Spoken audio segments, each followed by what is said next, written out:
Shalom jemaat GKI Klasis Solo yang dikasihi dan mengasihi Tuhan Yesus. Hari ini bersama saya Pendeta Lukas Aditya Arianto Dermadi, kita akan merenungkan sabda Tuhan yang akan dibacakan melalui surat 2 Petrus pasal yang kedua ayat 1 sampai dengan yang ketiga. Dan sebelum kita membaca dan merenungkan sabda Tuhan, marilah kita bersatu dalam doa. Mari kita berdoa. Terima kasih ya Tuhan buat hari-hari yang telah Engkau berikan bagi setiap kami.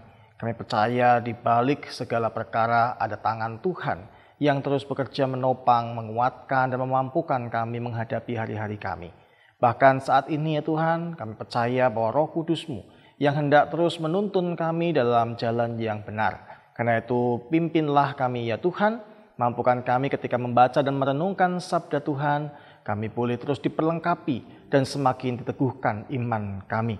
Dan kami percaya, kami mau terus bertumbuh hanya oleh karena anugerah dan kasih-Mu saja. Dalam tangan pengasihan Yesus Kristus kami berdoa. Amin. Surat 2 Petrus pasal yang kedua ayat 1-3 firman Tuhan berbunyi demikian. Sebagaimana nabi-nabi palsu dahulu tampil di tengah-tengah umat Allah, demikian pula di antara kamu akan ada guru-guru palsu.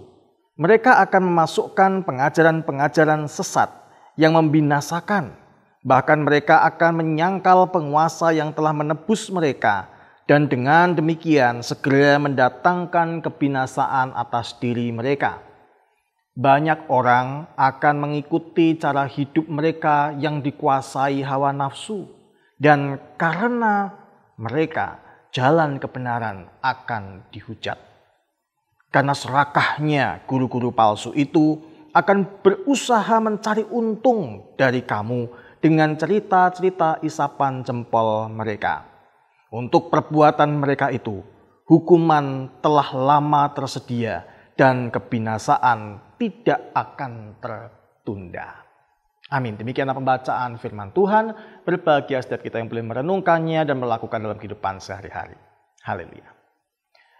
Jemaat mula-mula terkenal sebagai jemaat yang bisa dikatakan berkembang dengan sangat pesat dan cepat.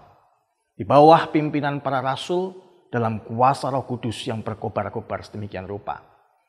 Namun demikian, kita juga melihat bahwa kehidupan jemaat dari sejak semulanya tidak lepas dari hadirnya para penyesat.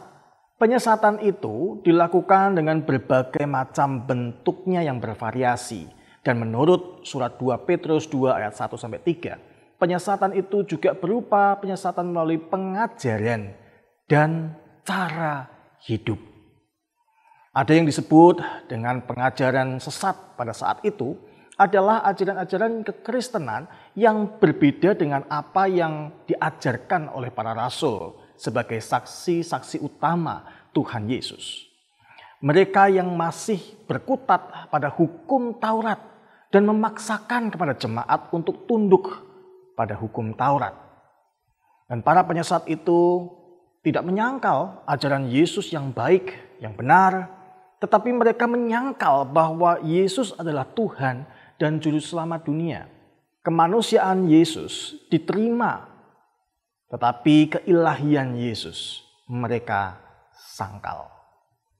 Yang mereka ajarkan adalah dongeng atau cerita-cerita yang mereka buat sendiri demi kepentingan-kepentingan tertentu, yaitu untuk menarik umat dan demi mencari keuntungan bagi diri mereka sendiri.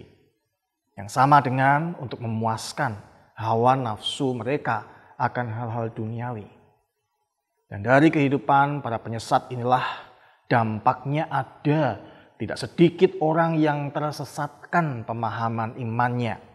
Dan ada juga yang menjadi kecewa dan antipati terhadap kekristenan. Dan inilah yang dikatakan dalam 2 Petrus 2 ayat 2, yaitu bahwa oleh sikap mereka, jalan kebenaran dihujat orang. Melalui firman Tuhan hari ini, kita diingatkan yang pertama, agar selalu waspada terhadap pengajaran yang kita dengar atau kita baca. Karena di zaman sekarang ini ada banyak cara orang untuk mendapatkan pengajaran tentang Yesus, tentang kekristenan. Mulai dari tulisan-tulisan di internet, media-media sosial, WA group, dan lain sebagainya. Dari pengajaran yang benar dan lurus sampai pada pengajaran yang benar-benar menyesatkan, semuanya ada. Karena itu kita harus terus waspada dan berhati-hati. Ini yang kedua, berhati-hati juga pada perilaku hidup kita.